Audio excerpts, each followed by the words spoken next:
Se gosta de vinho e quer compreender melhor o que vai beber, partilhamos consigo algumas dicas para fazer uma prova completa.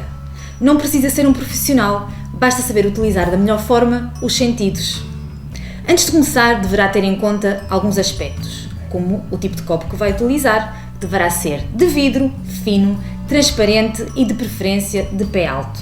Dependendo do tipo de vinho que vai provar, branco, tinto, rosé ou mesmo espumante, deverá ter em conta a temperatura ideal de serviço para que possa usufruir de todo o potencial do vinho. Também deverá escolher um espaço bem iluminado, neutro, sem cheiros intensos que possam interferir na prova. Depois é só servir o vinho, não encha muito o copo e estamos prontos para começar a prova. Primeiro passo, avaliação visual. Analise o aspecto e a cor de vinho sobre um fundo branco. Queremos que o vinho se encontre límpido, sem partículas em suspensão. Isso irá indicar-nos que à partida o vinho é saudável. Relativamente à cor, ela irá indicar-nos a origem, o perfil e mesmo a idade do vinho. Por exemplo, se tivermos um vinho branco com uma cor amarelo esverdeado, com certeza esse vinho será proveniente de uma zona fria.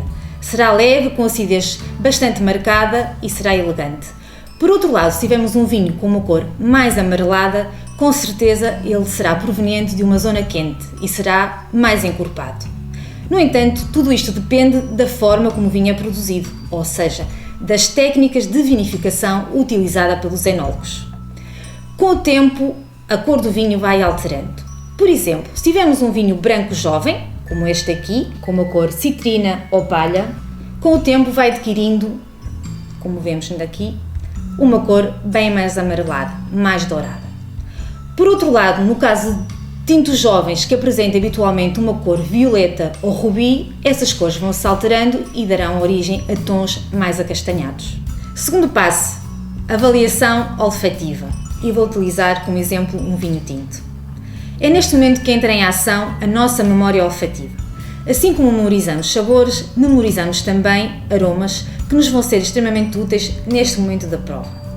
Devemos cheirar o vinho primeiro sem agitar o copo, pois há substâncias aromáticas que se libertam mais rapidamente. Só depois devemos agitar o copo para permitir que as restantes moléculas de substâncias aromáticas, que são mais pesadas, se libertem e voltamos a cheirar. Não se esqueça, pegue sempre o copo pelo pé e nunca por aqui para evitar aquecer o vinho e alterar o seu aroma. Existem 3 tipos de aromas nos vinhos, os aromas primários, os secundários e os terciários, mas deixemos esta parte para uma próxima oportunidade. Foquemo-nos antes nas 3 grandes famílias de aromas, os frutos, as flores e as especiarias. O conjunto de aromas que encontramos no vinho pode dizer-nos muito sobre ele, por exemplo, a sua origem, o tipo de uva utilizadas na sua produção, a sua idade, o seu estágio, o seu perfil. Nesta fase conseguimos identificar, por exemplo, o aroma à cereja ou framboesa num vinho tinto, o aroma a ananás ou a lima num vinho branco, já é muito bom. Terceiro passo, avaliação gustativa. É neste momento que vai confirmar ou não todos os aspectos avaliados anteriormente. E como é que fazemos isso? Muito simples, é o momento de beber vinho. Basta introduzir um pouco de vinho na boca e fazê-lo circular por toda ela para ativarmos todas as papilas gustativas. Se conseguir, ao mesmo tempo, sorva um pouco de ar para podermos ativar aromas sentidos na via retronasal.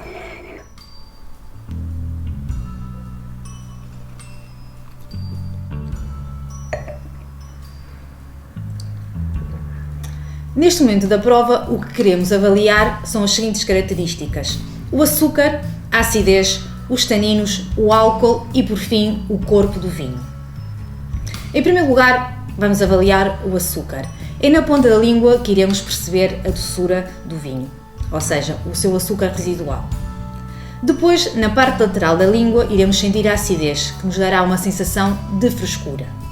Depois, temos os taninos.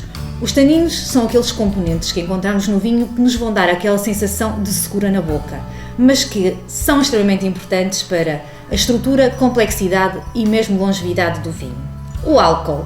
Quanto mais alcoólico for um vinho, mais sensação de corpo e mais sensação de quente iremos sentir na boca. E por fim, o corpo do vinho, que é no fundo a textura, o peso que sentimos na boca. Quarto passo, a avaliação final. Depois de ter passado pelas 3 fases anteriores, é o momento de concluir se gostou ou não do vinho. Afinal de contas, é o mais importante. Agora é treinar os sentidos, fazer muitas provas, mas claro, sempre com moderação. Abra os sentidos!